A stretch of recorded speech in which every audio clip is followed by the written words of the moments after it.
Nobody knew how long she'd been lying there, covered in dirt, wrapped in rags, looking more like something buried and dug up than something still breathing. Thomas Greaves almost rode past her. He wasn't the type to go looking for ghosts. He almost didn't stop, and if he hadn't, she'd be a story the wind forgot. Not anymore. Not since the world had taken everything he ever prayed for. His wife, his boy, his reason. These days, Thomas didn't pray. He fixed fences. He rode boundaries. He stayed out of town and out of people's business. But that afternoon, something was off. The sun was cruel, heavy in the sky. The wind blew dry and hot, but carried no sound, no bird, no rustling brush, just silence, and that feeling, the kind that gets under a man's skin before he even knows why. He spotted it near the tree line, a shape that didn't belong. At first glance, just a trash heap, maybe old blankets or busted supplies tossed out by some passing wagon. But his horse shied, snorted, and backed away. Thomas dismounted, walked closer. The stench hit first, sweat, blood, something rotting beneath the summer heat. Then it moved, a twitch, a whimper. He knelt, one hand on his revolver, the other lifting a corner of the filth. Underneath, curled up and shaking, was a girl. She looked about 20, maybe less, her face swollen on one side, lip split, dress shredded. Dirt crusted into her skin like it belonged there. One eye was nearly shut, the other just stared past him like he didn't matter. Please don't touch me. The words were dry, broken, but they hit harder than a bullet. Thomas didn't speak. He didn't flinch. He just stared at her for a long time, taking in the bruises, the ribs pressing through her skin, the way her fingers clung to the blanket like it was her last line of defense. He could have left her. No one would have blamed him. Hell, no one would have even known, but he didn't.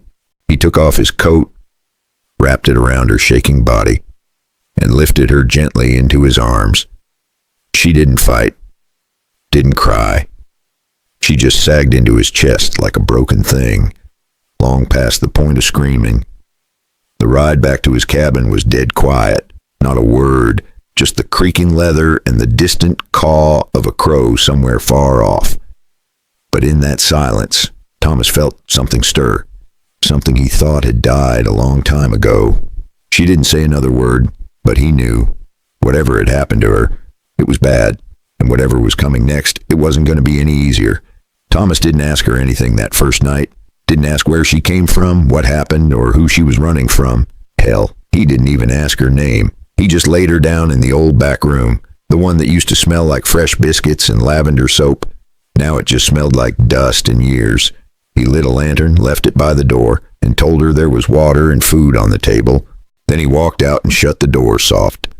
Next morning, the food was untouched, water barely touched, and she hadn't moved from that corner, still clutching the blanket like it was a shield, eyes wide open, watching the ceiling like it might fall in on her.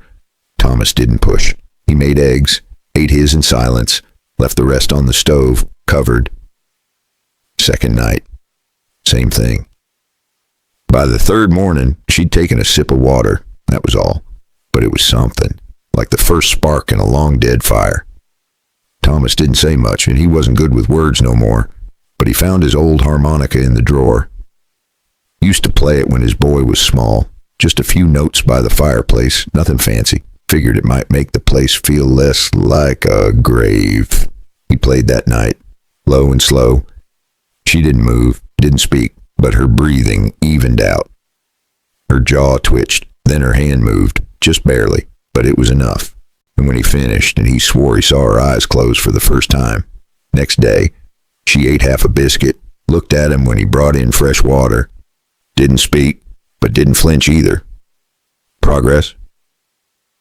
Small, quiet, but it was real. And then, just as things started to feel almost normal, she finally said something. It wasn't much, but it changed everything. Now listen close, because what she said next is where the whole damn story turns. But what she said next, nobody could have seen coming. She looked at him, really looked. First time since he found her. Then, voice low like gravel, she said they were hunting animals. But they caught me instead. That was it. Just that. 7 words, but Thomas felt it all. The fear, the dirt, the nights alone out there with things worse than coyotes. He'd seen what men were capable of. He'd done things himself he didn't talk about. But this was different. He didn't press her for more. Didn't need to. He could read enough between the bruises. That same week, he started noticing things. Boot prints outside the barn that didn't match his. Fence wire freshly cut. A crow tied by its feet and nailed to his fence post. Warning, one night, he spotted a figure on the ridge, just standing, watching the cabin. When he grabbed his rifle and stepped out, it was gone. That next morning, he found his dog dead, poisoned. She didn't cry, just sat in the rocking chair, wrapped in that old blanket, hands clenched white. "They know I'm here," she whispered. Thomas didn't say a word. He cleaned the rifle, sharpened the axe, rode into Lead, the nearest town, and spoke to the sheriff. An old war buddy, trustworthy. They got a description, put out word, but out here, law moved slow, too slow. So Thomas built the fire higher that night, moved her bed closer to the hearth, sat with his rifle across his lap and eyes never leaving the door. Because when you live out here long enough, you learn one thing real fast. If you wait on the law to come save you, you better also be waiting on a coffin. And if this kind of story has kept you leaning in so far, maybe give that subscribe button a little click. Ain't no sheriff riding to rescue, but it sure helps keep stories like this alive. Now hold tight, because in the next chapter, these devils ain't just watching no more. Trouble wasn't done with them yet. They're coming through the door. It happened just after sunset. The sky was still glowing orange, but the shadows were getting bold. Thomas was splitting kindling out back when he heard it.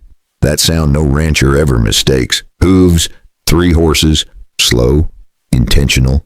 He stepped out from behind the shed, and there they were, 3 men, dusty, tall in the saddle, eyes mean and hungry. No words, no greetings, just the kind of silence that makes your stomach twist.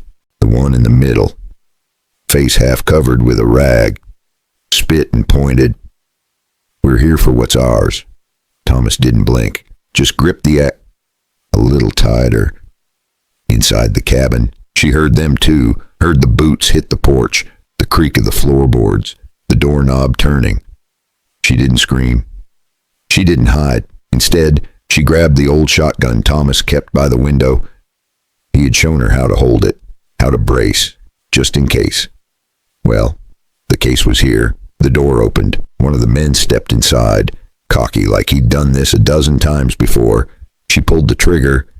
The blast shook the room, dropped him like a sack of wheat. The others outside froze. That's when Thomas moved. Como.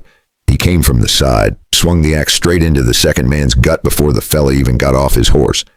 The third tried to run, didn't get far. A bullet from Thomas's sidearm took him clean in the leg. When the dust settled, one was dead, one unconscious, and one screaming like a trapped coyote. Thomas tied them up, dragged them behind the cabin, and rode to Lead by morning. Sheriff took the bodies. No questions, just a nod. A few days later, a poster came down off the wall at the general store. 3 names, 3 faces, all marked captured. Justice doesn't ride a white horse out here. Sometimes it rocks on a porch with a shotgun in its lap. The cabin was quiet again. Not the kind of silence that feels like waiting for trouble. The other kind.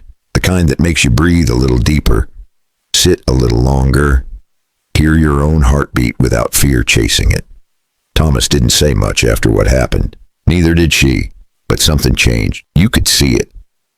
In the way she carried herself. The way she started cooking a little in the mornings, cleaning out the old shelves, putting flowers by the window from the creek bed out back. She still didn't talk about what happened, and he didn't ask. But one evening, as the sun dipped low and the fire crackled, she sat beside him, close but not too close. Her hair clean, her skin not bruised anymore, and for the first time, she smiled. Not forced, not polite, just real. You ever seen someone smile like that, like it took them years to remember how? She looked at him and said, "You didn't save me, but you stayed." That was it. That was all he needed. He took her hand, rough, calloused, warm. She didn't pull away. Weeks passed, then months. Folks in town started calling her Clara Greaves, even though no one ever saw a wedding dress. Didn't matter. Out here, names come from who you choose to stand beside, and she chose him every single day. Funny how a broken girl and a broken man built something whole. You ever think about that? How sometimes what's broken in you finds its match in someone else, and together it just fits.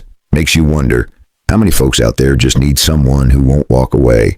And if this story hit you in the chest even a little, maybe tap that like button, maybe subscribe.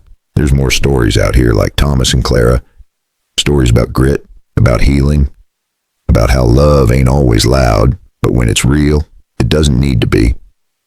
So tell me this, you ever stayed when it was easier to leave, or better yet, has someone ever stayed for you